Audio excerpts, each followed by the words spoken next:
प्रिय विद्यार्थियों, आज हम लैंड डेवलपमेंट बैंक स्टडी करने जा रहे हैं।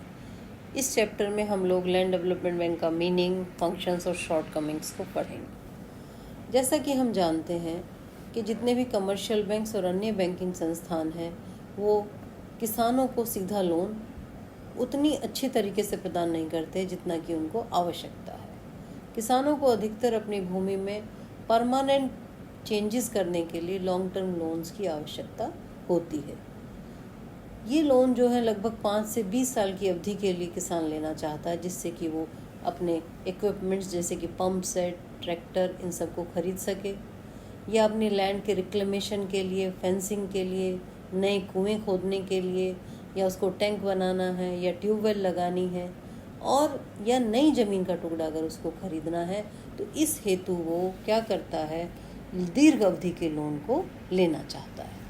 तो इस दीर्घावधि लोन को देने के लिए एक विशेष संस्था की ज़रूरत महसूस हुई और तब ये लैंड डेवलपमेंट बैंक जो है एग्जिस्टेंस में आए।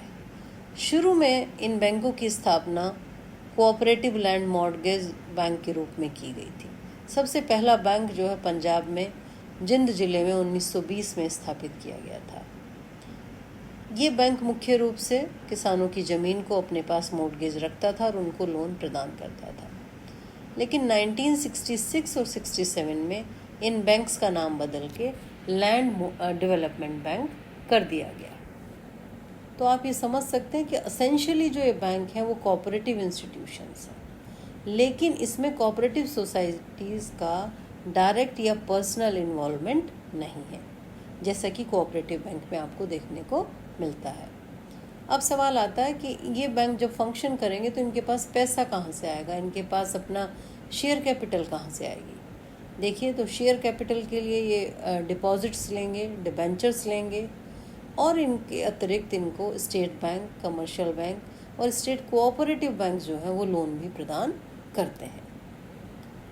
सबसे जो इनका एक यूनिक फीचर है वो ये है कि ये यूनिटरी और फेडरल दोनों तरह के नेचर में देखने को मिलते हैं।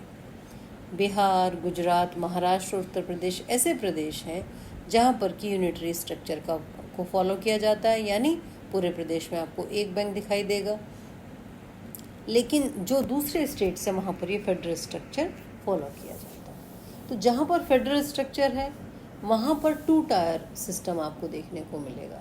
वहाँ पर स्टेट लेवल पर सेंट्रल लैंड डेवलपमेंट बैंक है और डिस्ट्रिक्ट लेवल पर प्राइमरी लैंड डेवलपमेंट बैंक है। तो आप ये समझ लीजिए कि एक स्टेट में एक सेंट्रल लैंड डेवलपमेंट बैंक है और एक डिस्ट्रिक्ट में एक प्राइमरी लैंड डेवलपमेंट बैंक है। और प्राइमरी लैंड डेवलपमेंट बैंक जो है वो सेंट्रल लैंड डेवलपमेंट बैंक से एफिलिएटेड है। हिमाचल प्रदेश और वेस्ट बंगाल 2 ऐसे प्रदेश हैं जहाँ पर कि दोनों सिस्टम पाए जाते हैं, यानी यूनिटरी सिस्टम भी और फेडरल सिस्टम भी। जो प्राइमरी लैंड डेवलपमेंट बैंक है वो फार्मर्स के साथ डील करते हैं। Central land development bank farmers के साथ डायरेक्टली डील नहीं करते, उनका सीधा संबंध प्राइमरी लैंड डेवलपमेंट बैंक से होता है। ये अपना काम कैसे करते हैं, जैसे कि अभी हमने जाना कि ये जो है परमानेंट इम्प्रूवमेंट करने के लिए कृषकों को लोन प्रदान करते हैं। और लोन भी कैसे प्रदान करते हैं, उनकी लैंड को मॉर्गेज रख के प्रदान करते हैं। लेकिन लैंड को अगर मॉर्गेज करना है तो उस कितना लोन दिया जाएगा ये मैं आपको बता रही हूँ कि 50% उसका वैल्यू का लोन दे सकते हैं मैं। अब सवाल ये आता है कि उस लैंड का वैल्यूएशन कैसे किया जाएगा। इन बैंकों की मुख्य जो एक काम है वो यही है कि जो किसान इनके पास लोन लेने आता है उसकी ज़मीन का वैल्यूएशन करना, टाइटल पढ़ना, उसकी ऑनरशिप चेक करना, उसके बाद क्या मार्केट प्राइस है उसको देखना। उसको देखने के बाद वो उसका 50% उनको लोन प्रदान करते हैं। इस लोन प्रदान करने में कुछ मुख्य समस्याएं भी इन बैंकों की हैं जो इन्हें और दूसरे बैंकिंग संस्थानों से अलग करती हैं या इनकी प्रोग्रेस के में बाधा है। जैसे कि इनका जो रेट ऑफ इंटरेस्ट है वो अन्य संस्थानों से ज़्यादा है। लोन देने का जो प्रोसीजर है वो बहुत लेंदी है, टायरिंग है, कम्बरसम है, कॉम्प्लिकेटेड है। रेड टेपिज्म पाया जाता है, फाइलों के ढेर लगे रहते हैं, काम नहीं होता है। और अधिकतर क्या होता है कि किसान अपने शॉर्ट टर्म लोन्स को रिपे करने के लिए यहाँ से लॉन्ग टर्म लोन ले लेता है। तो इस चक्कर में इन बैंकों के पास ओवर ड्यूज का जो नंबर है वो बहुत बढ़ जाता है, क्योंकि किसान जो लोन ले रहा है अगर उसको कृषि उत्पादकता को बढ़ाने में नहीं लगा रहा है तो उस लोन का रिपेमेंट वो कैसे करेगा जब तक कि उसकी आय में वृद्धि नहीं होगी। और लैंड मॉर्गेज बैंक दूसरा लोन आपको जब तक नहीं देंगे जब तक कि आप पहला लोन उतार नहीं देते। तो कृषक की आय नहीं बढ़ती, कृषक रिपेमेंट नहीं करता, बैंक का ओवरड्यू बढ़ता चला जाता है, तो बैंक भी नुकसान में है और कृषक भी नुकसान में है। दूसरी बात, कृषि जो है उसके कृषि भूमि का केवल 50% आप लोन दे रहे हैं, जबकि कृषि की वैल्यू जो है बहुत ज़्यादा है। और लैंड आपने चेक कर ली उसके बाद, जबकि आप देखेंगे अगर आपको गाड़ी खरीदनी है तो आप पूरी वैल्यू का लोन ले लीजिए, मकान खरीदना है तो आपको 80-90% से भी ज़्यादा लोन मिल जाता है। तो किसान की ज़मीन में ऐसी क्या समस्या है कि आप उसको 50% लोन दे रहे हैं? तो ये भी एक सामने एक बड़ी समस्या आती है कि किसान जिस काम के लिए लोन लेना चाह रहा है उसको उतने पैसे नहीं मिलते जितने उसे चाहिए, और उससे कम पैसे उसको मिलते हैं। ये समस्याएं तो इनकी जो है प्रोसीजरल है, स्ट्रक्चरल है। इसके अलावा कुछ ऐसी समस्याएं जो बैंक फेस करता है, जैसे मैंने अभी बताया आपको कि ओवरड्यूज इकट्ठे हो जा रहे हैं। दूसरी समस्या है इनका जो स्टाफ है, जो बैंक ऑफिशियल्स हैं, इनके बैंक पर्सनल्स हैं, वो ट्रेंड नहीं है और एडिक्वेट भी नहीं है।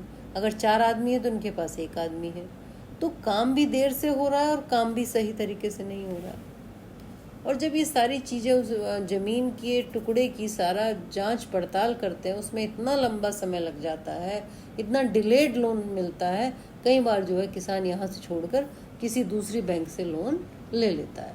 तो इनकी जो ग्रोथ होनी थी इन बैंक्स की, वो ग्रोथ नहीं हो पाती। तो अब हम क्या सुझाव देंगे?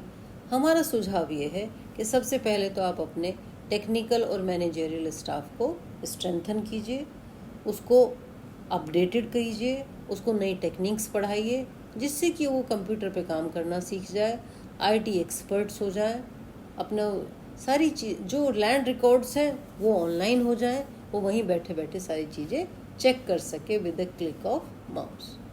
दूसरी बात, शॉर्ट टर्म और लॉन्ग टर्म लोन इंटीग्रेट कर दीजिए, क्योंकि ऐसा ना हो कि शॉर्ट टर्म उतारने के लिए वो लॉन्ग टर्म ले तो फ़ायदा कुछ नहीं हुआ, बैंक को भी नुकसान, देश के विकास को नुकसान, किसान को नुकसान। कुछ इस प्रकार की कॉन्क्रीट पॉलिसी बैंक को बनानी चाहिए जिससे कि वो ओवरड्यूज की समस्या को डील कर सके। ऐसा ना हो कि किसान जो है इस तरह से, तो क्या है कि किसान भी जो है ऋण के भंवर में एक तरह से फंस जाएगा, और जो बैंक है उसके पास एनपीएज, नॉन परफॉर्मिंग एसेट्स का ढेर लग जाएगा। तो दोनों तरीके से ये सिस्टम खराब हो जाएगा। दूसरा, लैंडिंग ऑपरेशंस में डाइवर्सिफाइड कर दीजिए, उसमें डाइवर्सिफिकेशन कर दीजिए।